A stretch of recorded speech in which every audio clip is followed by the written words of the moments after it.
ನನ್ನ ಹೆಸರು ಭಾಗೀರಥಿ ಹುಲಿತಾಳ. 78 ವರ್ಷ 7 ತಿಂಗಳು ಮುಗಿದಿದೆ. ಈಗ ನಾನು ಅಕ್ಷರವೇಣಿ ಕವನ ಸ್ಪರ್ಧೆಗಾಗಿ ಪದ್ಯವನ್ನು ಓದುತ್ತಿದ್ದೇನೆ.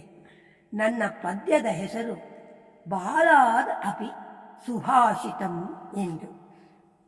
ಕಾಲಚಕ್ರ ಉರುಳಿ ಉರುಳಿ ಬೇಸಿಗೆಯು ಬಂದಿದೆ, ಸೊರಗುತ್ತಿವೆ ಜಲಸ್ರೋತಗಳು, ಬತ್ತುತ್ತಿವೆ ನೀರು ನಿಕ್ಷೇಪಗಳು.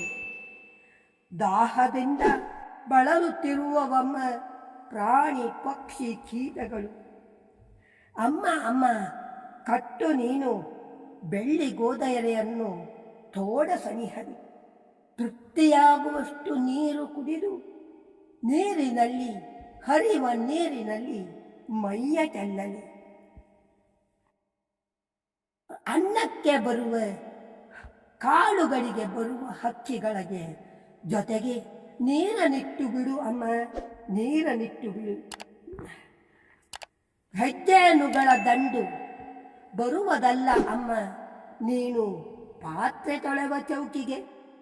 ಓಡಿಸಬೇಡ ಅದನ್ನು ನೀನು, ಕುಡಿದ ನೀರು ತೃಪ್ತಿಯಾಗುವಷ್ಟು ಕುಡಿಯಲಿ, ಮತ್ತೆ ಹಾಡಿ ಹೋಗಲಿ. ಕಾಫಿ ತೋಟದಲ್ಲಿ ಅಮ್ಮ ಚಿಕ್ಕ ಗಿಡಗಳನ್ನು ನೀನು ಕಡಿಯಲು ಬಿಡಬೇಡ.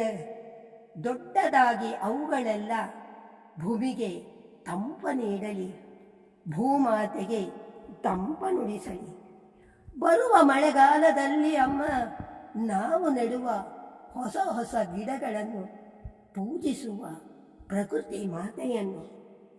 ಅಮ್ಮ ಅಮ್ಮ ಈ ಮಳೆಗಾಲ ಬರುವಾಗ ನಾವೆಲ್ಲ ನೆಡುವ ಗಿಡಗಳನ್ನು, ಹೊಸ ಹೊಸ ಗಿಡಗಳನ್ನು ನೆಟ್ಟು ಧನ್ಯರಾಗುವ. ಮಕ್ಕಳ ಭಾಷಣವ ಕೇಳಿ ಅಮ್ಮ ಸಂತಸವಗೊಂಡಳು. ಬಾಲಾದಪಿ ಸುಭಾಷಿತಂ ಗ್ರಾಹ್ಯ ಎಂಬ ಮಾತು ಒಂದಿದೆ ಮಕ್ಕಳಿರ, ನಿಮ್ಮ ಭಾಷಣಕ್ಕೆ ನನ್ನ ಒಪ್ಪಿಗೆಯು ಎಂದು ನುಡಿದಳು ಸಂತಸದಿಂದ.